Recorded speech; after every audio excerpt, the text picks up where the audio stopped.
How you doing, YouTube? I don't mean all of YouTube. I mean you. How you doing? Thanks for tuning in. I'm Jimmy. We're making it work. I'm gonna spend a day in this shop, fixing some cars, getting some people back on the road, taking care of their families and ours at the same time. That's what we do here. There'll be some random repairs. I'm gonna try to clip in a little bit of each car right here at the beginning. Mercury this morning. Look at Carlos in there cleaning up my glass. That is sweet. 2010 Acura. I didn't put the machine. Give you an idea of what we're doing for the day. And then we're gonna see what we can get done. The thing is, this is a series, so some of the cars may end, some of the cars may not, some may continue into another day, right? It's a day in the shop.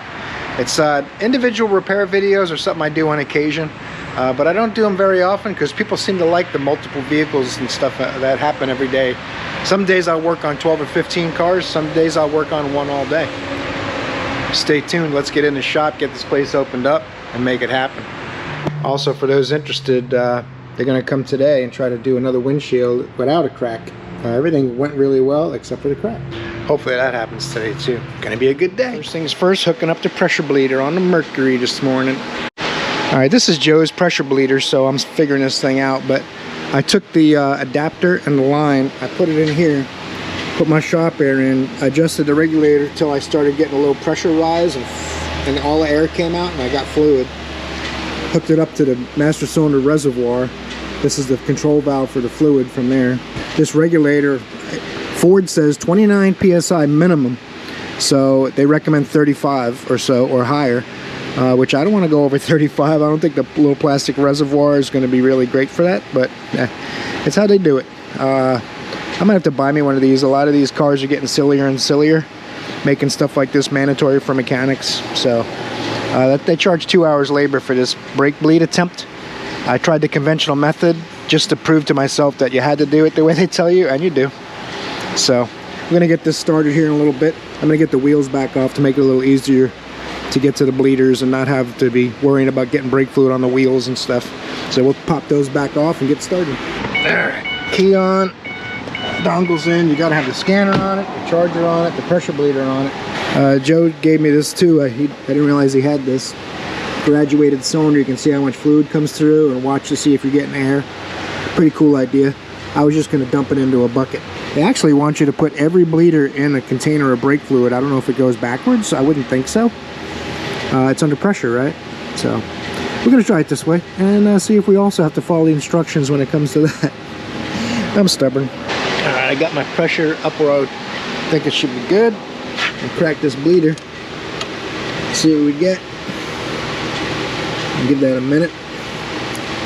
It's going to force air and fluid out, and I'm going to go until I get quite a bit of fluid out of here. I filled that container. It holds about 2 quarts of brake fluid. The instructions are saying to have 1.5 gallons of brake fluid ready. I mentioned that yesterday, but in case you didn't see yesterday's video yet, you can see my fluid coming through. So I'm going to give that a minute. When it gets to a hit to the line, shut the bleeder and go to the next wheel, and after we do that, we'll check the brake pedal. I have my scan tool ready to go and the key on.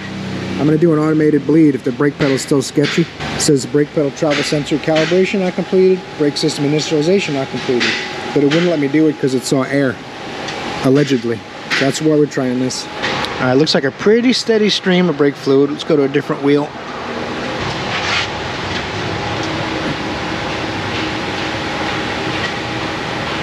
You're getting fluid and then some air and then fluid again. So again, we'll let this run till it's about half full. Third wheel, same process. Now I gotta go till it's about here. You can see the air making its way out. There's definitely air in it. I don't know how it got in there. It doesn't look like any new hydraulic parts are on it. Sometimes these things get angry just pushing the pistons back, apparently.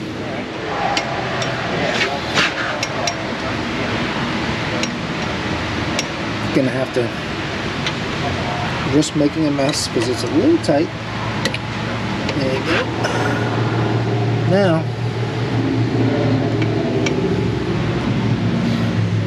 I hope I get a pedal for the customer.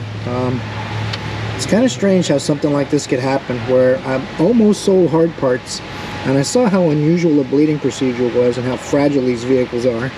I said, well, let's try it. Look at all that air. I stopped the other side early because I stopped getting those little air pockets. I'm gonna let this thing run a little bit. We'll go check the pedal real quick. Once this sits a little bit where I'm pretty happy with it. See, I'm still seeing little tiny air bubbles. Once I stop seeing those and it's solid fluid, I'm gonna stop and go see what the pedal feels like. Got this thing running. Oh yeah, we got a good brake pedal now. I'm gonna still run through this and see. Check brake system. I'm gonna run through some of these tests and see if it'll do any of them. Where after pressing OK, fully depress the brake pedal slowly. I did this yesterday, but it wouldn't work because it said there was air. Oh, it's mad already. Very strange how it gets so mad. Unrecoverable. That's what the other scan tool was doing. I'm trying to launch just because the top down wouldn't do it right yesterday. I assumed it was a scan tool, but in any event, I got a good pedal. I was gonna try that to see if I can get any more air out of it, but got a good pedal. I should stop messing with this thing apparently. Oh, did I? You know, it's funny. The old owner, the one that sold this business to Donnie, he came in yesterday. Has a Lexus. No more Ford Explorer. He had a 21 Explorer hybrid he bought his wife, and he had so many problems with it. They had to put a transmission in it under warranty, and now he's like, I'm not keeping this thing. The warranty expires in a year, and the transmission's like 10 grand just a part. So he traded in and got a Lexus. And then he's like, wow, that Lexus is nice. I'm like, tried to tell you. Converted another one. Sorry guys, I know there's a lot of fans. I'm just messing around. But Lexus is better than Ford. Joe thought we should put that on there in case something explodes, but it hasn't, so that's good. I'm gonna start disconnecting all this, get the wheels back on, try to drive it. I still have a brake light on, but I got a good pedal. All the sensors are reading well, but when I'm in the ABS bleed procedure mode, it won't show me brake pedal travel. When I go in the ABS module, it shows me all the brake switch and brake pedal travel functions. It seems to be working. Might be some kind of anomaly, I don't know. So my only solution at this point is to take it for a drive with the wheels on it, of course. A lot easier that way. And see if the brake light will go out. Might need to be programmed or something weird. I don't know what's going on with this thing. Maybe the brake light's been on for a while. We'll have to see if we drive it and get a code, basically. I'm just happy to have a brake pedal without putting any parts on it.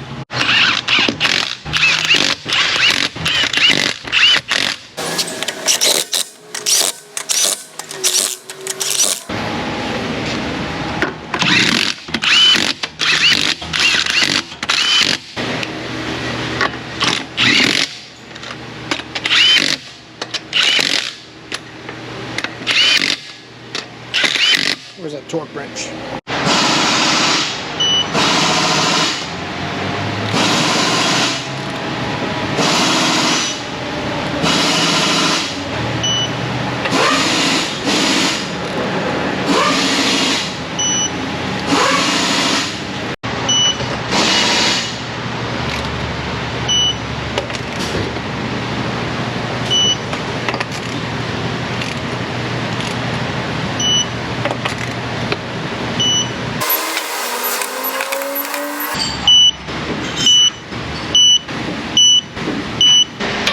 Alright, tires were all low too, so we're going to try to get some lights out. I got a brake pedal now, but I got another problem. I don't feel like I have any power brakes, but I got a good pedal. See, I got to really lean on it to get it to slow down. Tire light should go out going around the building. We got a separate issue. Maybe that's why it's giving me a hard time talking about initialization. Could not get it to do an initialization, and the pedal travel sensor always stayed at 0. This vehicle, like I mentioned, sits a lot, so all I can do at this point is drive it, try to see what it does, and we'll go from there. If I don't have a good power brake feel after a couple of ABS stop, oh, you can't even do an ABS stop. Oh, that's that. Well, we got a brake pedal, and we don't have any power brakes, so on to the next phase of the operation. I love old cars. Have I told you guys that? How much I love old cars? We'll see if they're going to want to keep going and going and going in this thing. So the tire light also is not going out. that's a separate issue. I did air them up. They were all at about 25, 27 psi. All right, I'm gonna put this in a convenient space and see if there's something productive to do while I talk to this customer about a potential. I think this has an accumulator for brake, power brake assist. So we'll see where this one goes. I'm kind of sad right now. It's a lot of time and effort to get a brake pedal. I got it running, and now we just, you know, keep adding to the list. It also says overdue for an oil change, and according to the sticker, it's 4,000 miles overdue. So let's go see what they want to do up front. Look at Carlos sitting there cleaning up my glass. That is sweet. Back glass is in. Uh-oh, he's getting ready to bring me the bill. Highly recommend these guys if you need your glass done. 2010 Acura. Just going to be a coolant flush and a transmission drain and fill. Let's go take a look inside. We did an oil change and some filters and stuff. 112,687 miles.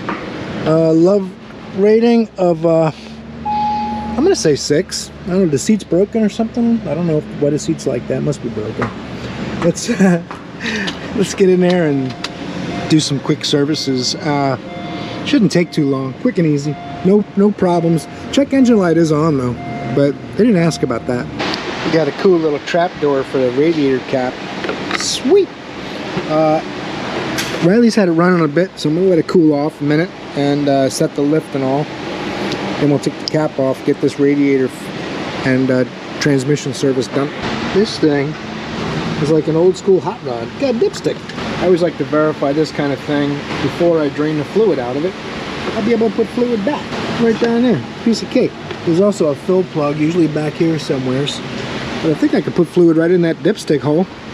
It might go in real slow, so we'll have to be careful with that. Let's see. I think this is a 17, and it's really tight. They're like, you know, typical Honda. Alternator bolts and drain fill plugs are like 180 foot-pounds, or give or take. So, all right, now it's safe to drain the fluid. And it's got a pretty fat head on it, so you have to give it a wide girth. That's not so crazy tight like I was worried. It was only like 30 foot-pounds or so. Pull that out of there. The fluid doesn't look too crazy terrible. It's probably never been done though. It's gonna be done now. And it's gonna drip all over this too, isn't it? All right, let me clean that up and remove that plastic thingamajig. Or, hear me out, I got a custom funnel I made instead. Because there's a lot of clips in that lower panel, and I don't feel like taking them all out. Should only be about 3 or 4 quarts of fluid, and I'll probably get drenched in fluid. That's all right. What matters most is I didn't have to take the clips out. That's all I really care about.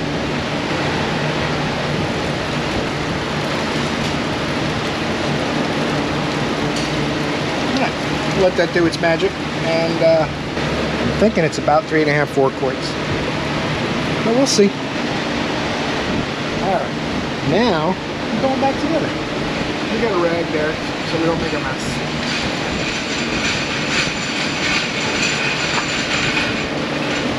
No matter what technique you use, just make sure it's cleaner than it was when you started. I'm gonna keep myself from going all the way back to the rear bumper.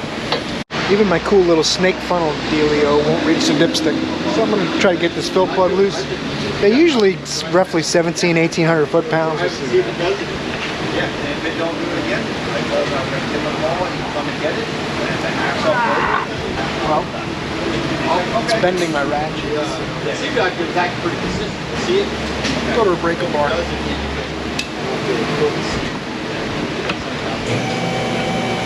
know when you're ready. You ready now? Hold up. Ooh, bless you. That's the fill plug for the transmission. Oh, okay. They didn't want that to fall out. You generally want about 2,841 foot-pounds from what I hear. And don't lose your gasket, because 2,700 foot-pounds ain't enough without a proper gasket on there. I'm going to start off with 3 quarts of genuine Honda transmission fluid, and the way these turkeys decided to have you check the fluid level, you run the engine, you shut it off, and you have 60 to 90 seconds to check the fluid level. If you wait too long, the fluid will read higher than it really is, and if you do it too quick, then the fluid will read lower. So 60 to 90 seconds is your window after shutting the engine off. I don't know why the other way that's they've been doing for 60, 70 years isn't good enough, but not up to me. Do what I'm told. The only difference is the pump's running, it'll lower the fluid level. So if you have to shut it off first, I think it's because they don't want turbulence in the fluid, determining the fluid level, but it's still draining back and refilling. So that the time window to make sure it's in these hash marks. It's hot. So basically I'm going to want it somewhere below the hot line or probably just about touching it because it's warm but it's not hot. It's a little bit of an art when it comes to something like this. If it wasn't, they wouldn't have a 60 to 90 second time window, right? They would say shut the engine off and check the fluid, or they'd say check it with it running. I don't know. Anytime you work on anything you're not very familiar with, you should always look all that stuff up because it'll change from car to car, year to year. Maybe the newer Acuras or Hondas don't do that, who knows? I know I've worked on some where it says have the engine running, some it says off. This one is different, 60 to 90 seconds after it's off. I only sound like I'm a little upset about it. Now that the windshield's in my truck, there's nothing gonna upset me today. Oh, I got splashed, son of a... Okay, that didn't really bother me that much. Now I'm gonna start it up, let it run a minute or so, run through the gears, shut it off, come out here real quick and check it.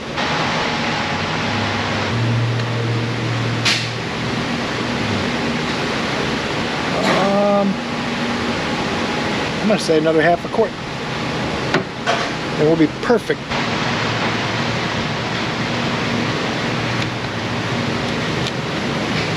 Uh-oh, a little more than half. That's all right. All right, let's see here. All right, I'm gonna call that good. It's hard to see the fluid, but it's just in the hot mark, just above the bottom dot. I hope it doesn't make you sad if I don't tighten it to 2,700 foot-pounds. I'm just gonna go. Perfect. That's probably 25 or 30 foot-pounds.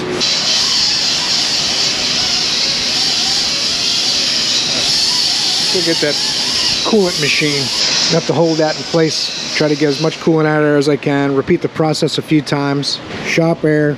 Open that regulator up. Now I want the fluid to go into the used tank.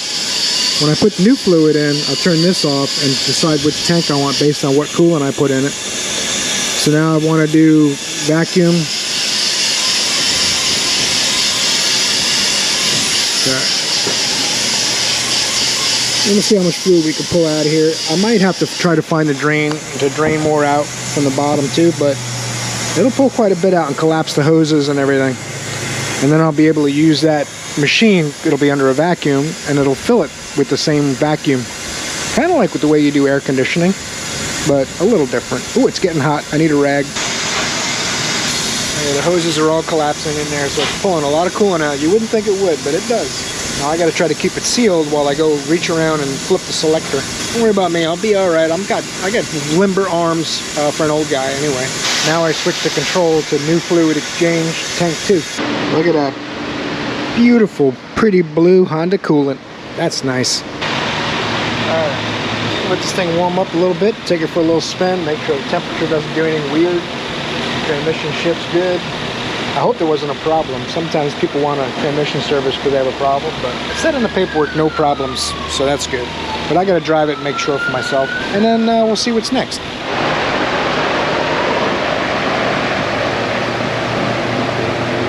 We got a Transit Connect. The customer says, I hear a noise when driving. So I took it for a drive, and I thought the drive shaft was gonna fall out of it. And I went ahead and lifted it up, and this is what I found.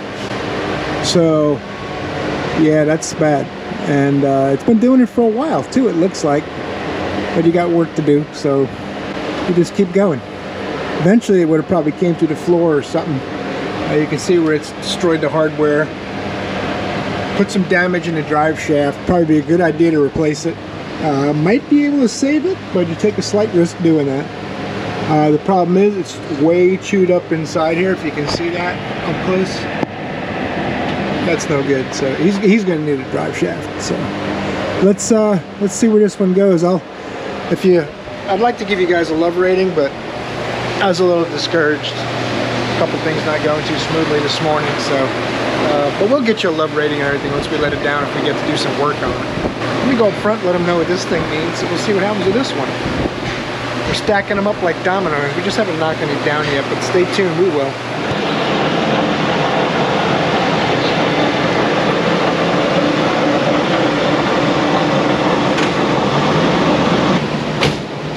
Behold, a true American classic luxury sedan, the Cadillac Fleetwood. You might remember this car if you've been watching my channel a little while. Did all the intake goodies on it and stuff. Now it's got a noise and another leak. And it looks to me like, and it sounds to me like, a water pump. So, I'm going to get a little pry bar. I literally mean a little. And we're going to see, oh look. Yeah, it's dripping from the water pump. There's so many belts on these that sometimes it's hard to be accurate with that. Oh, look at that. Yeah, I'm not supposed to do that. I need a water pump. Okay, that was easy. Look at that thing, man. I can't stop looking at it. You can't even tell there's a windshield in it from some angles. That's nice. All right, I put the old Cadillac in the Ford and old Cadillac section. So, oh, and Land Rover too. Don't forget about the Land Rovers. I don't know what it is. Next I got a 67 Cougar. Right next to the 55 Chevy I'm working on. Oh my goodness gracious. I just cleaned that on Friday. It has been a whole day, so I guess it makes sense. Look at this thing, like a show car. We want to get it fixed up so they can start taking it to shows again. Uh-oh. They drove it here, but looks like stuff's not in. Man, it smells. Whew.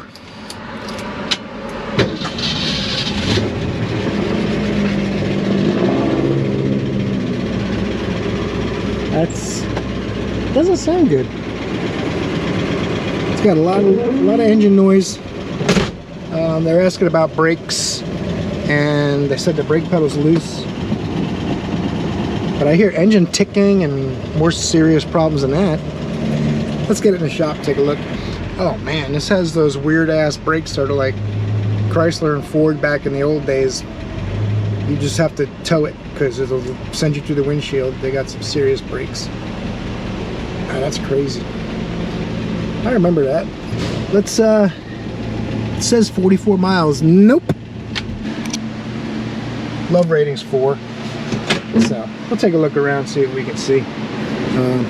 That in itself is a problem. We'll cross that bridge once we get to it. He wants the AC checked too. I don't know. We'll see.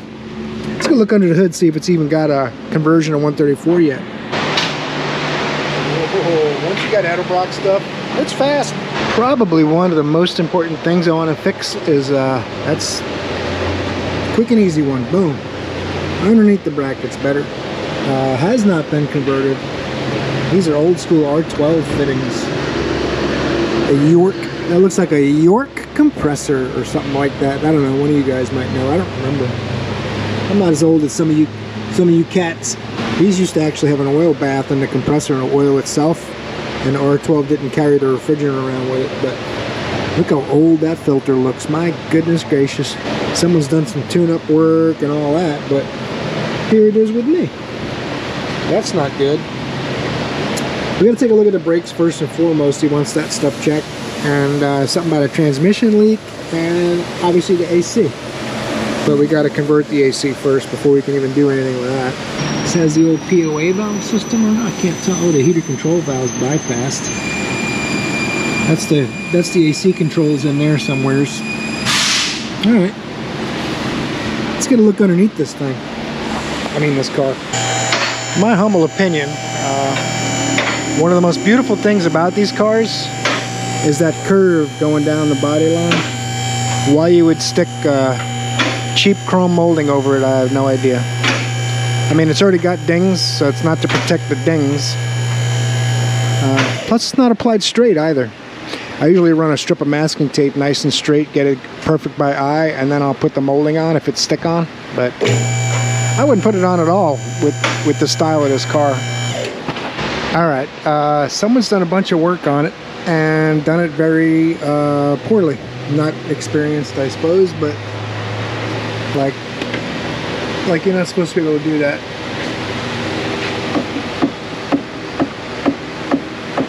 Does that show up good? All the ball joints, the whole car, they didn't tighten them. All right, this thing is leaking oil everywhere, training fluid and all kinds of cool stuff.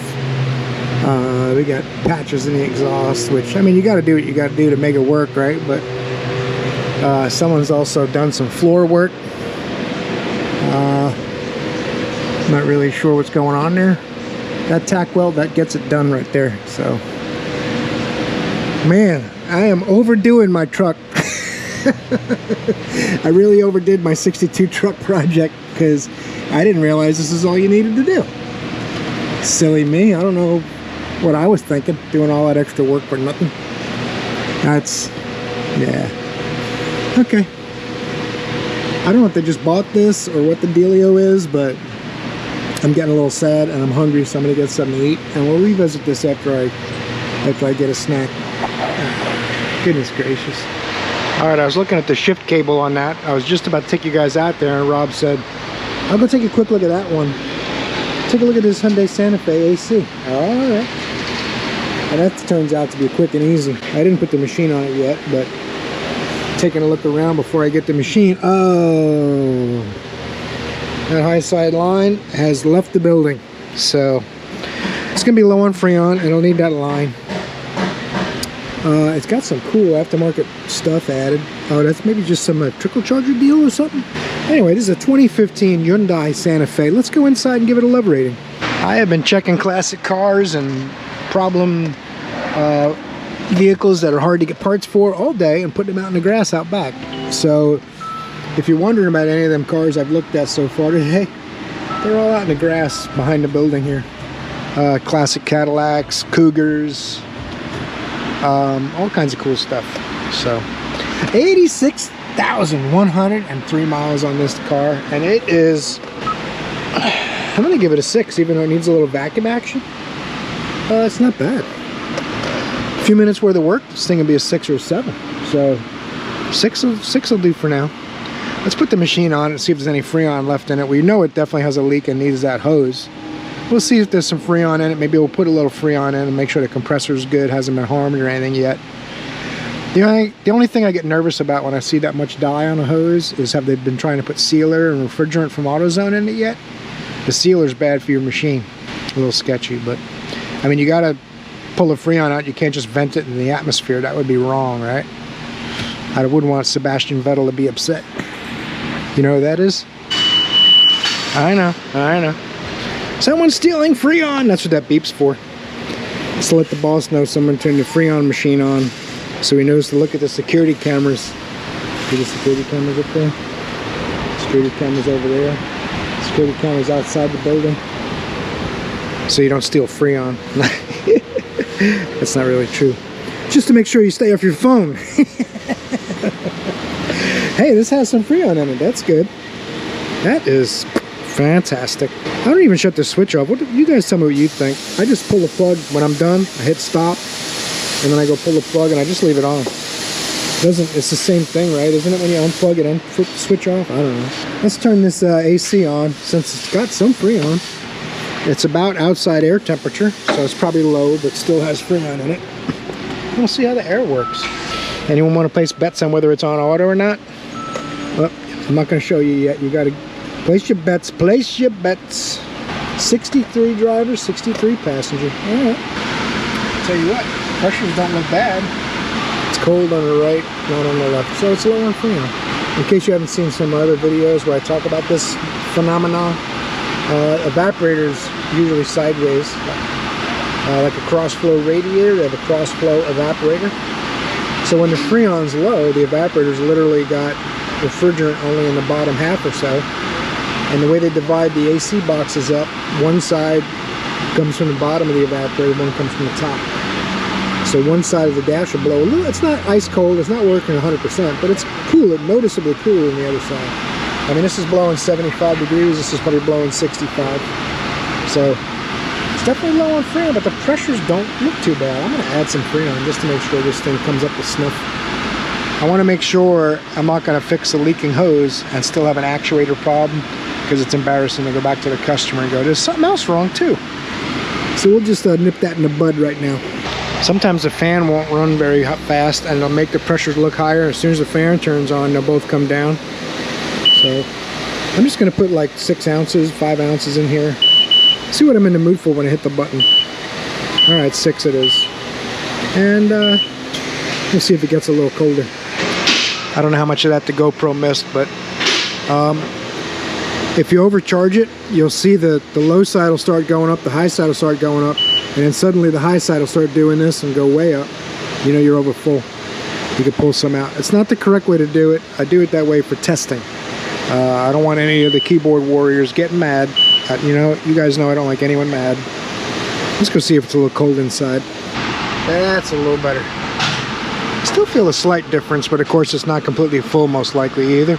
But it got colder on the driver's side and colder on the passenger side. A little variation still. They're both set at 63, I believe. Oh, low. I'm gonna call it good. I think we're okay. 63 and then it goes low. Yeah, this is working good. Let's see if they want to fix that hose and I will come back.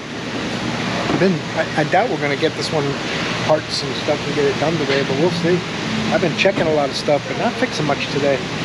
That's about all I've completed today. I'm a little sad. That's all right. I get paid for checking stuff usually too, so I'll be all right. Don't worry about me.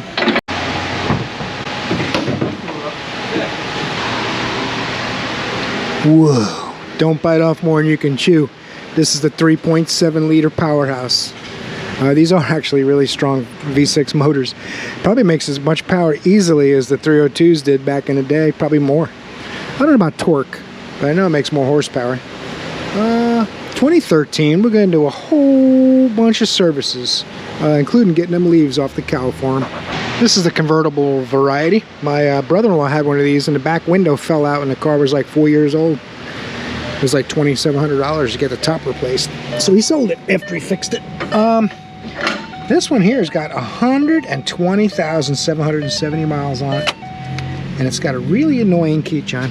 But we're going to do a differential, coolant, transmission, induction service, and we got to check it to see what else it might need, as well as an oil change.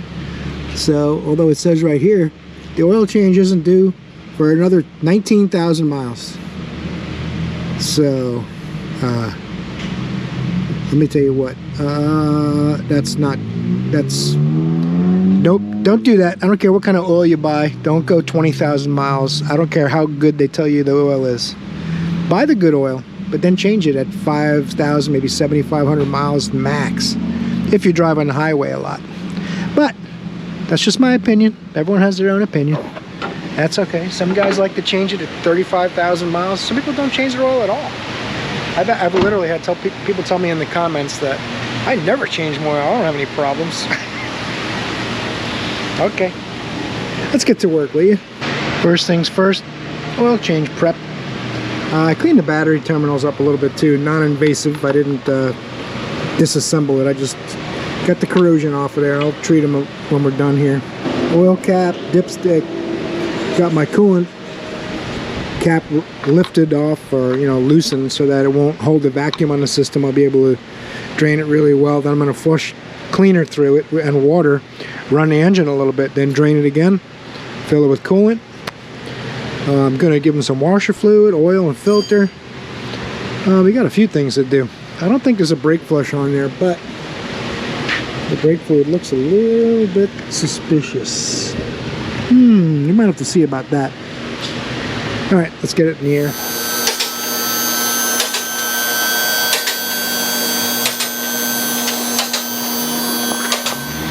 Well,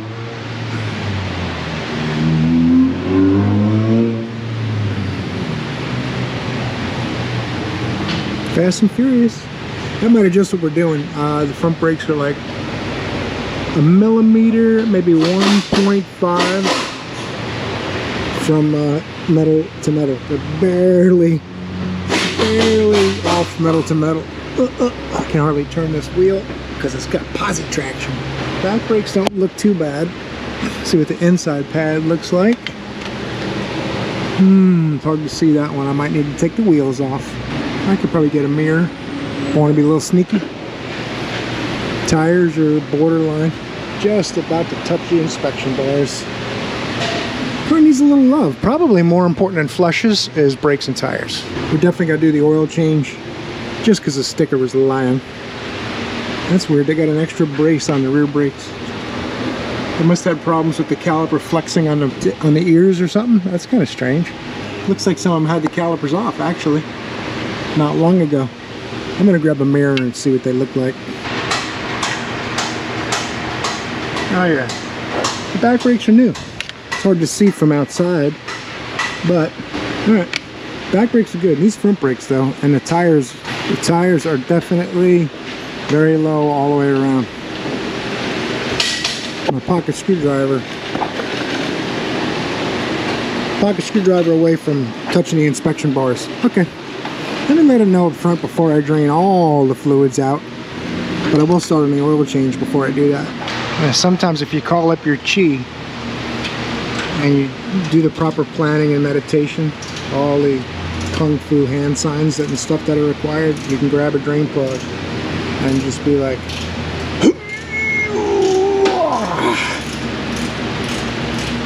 don't try this at home, kids. Alright. You guys don't think I pre-loosened that with a wrench, do you? There's a filter. I wonder where the filter is on this thing. What do you think? Is it under there? It's remove for oil service. Okay. 8mm.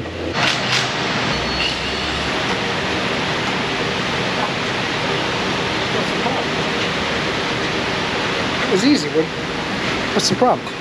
Let's see what the big deal was. Oh, I see what Ford did here.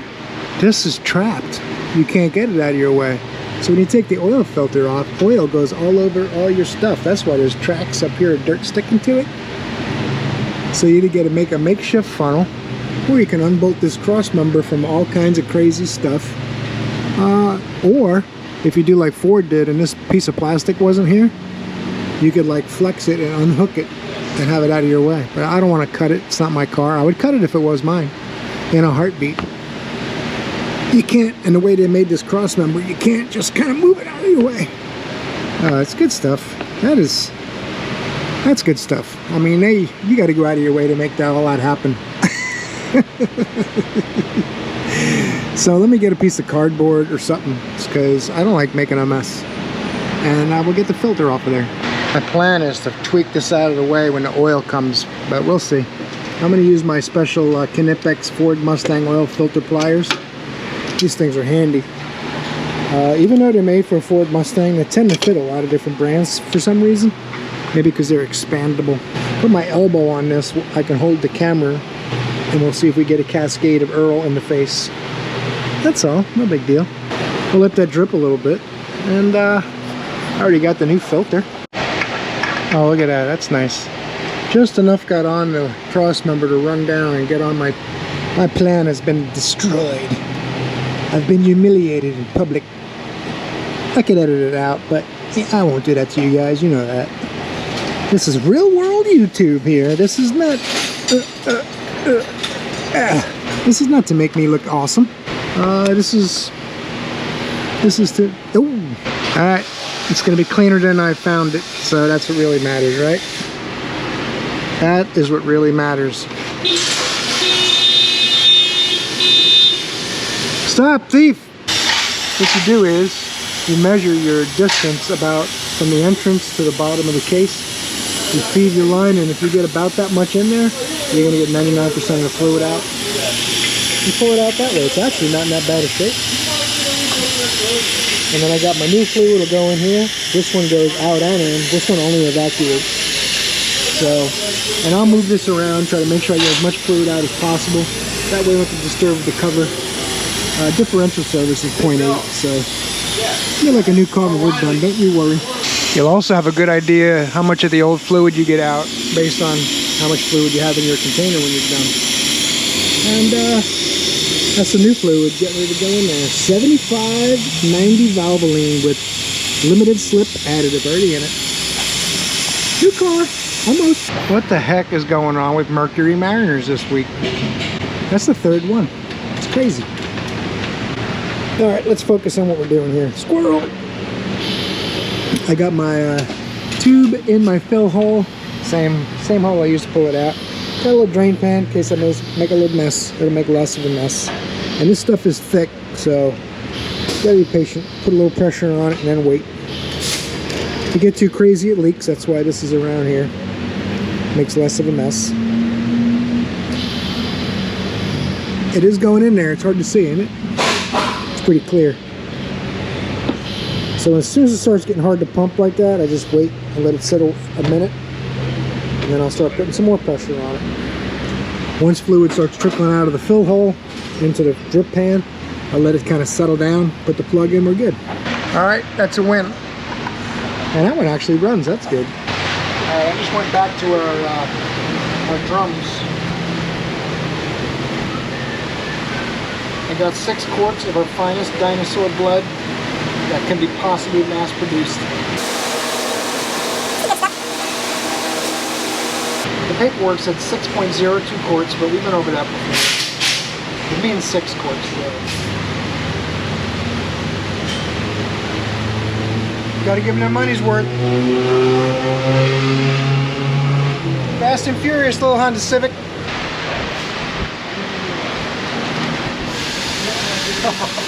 Are you kidding me? Are you kidding me? Man, that's nice. Got a few things done in this tonight. So far, we're still going. When they shut down the doors and turn off the fans, it means you have to stop working. Finish the coolant flush tomorrow. Front brakes we added. And there's something else. I gotta look at my paperwork. There was something else. I don't know what it was. Oh, we're not doing the tires. I recommended the tires, but they're not really that bad yet, so they don't have to be done. Mustang.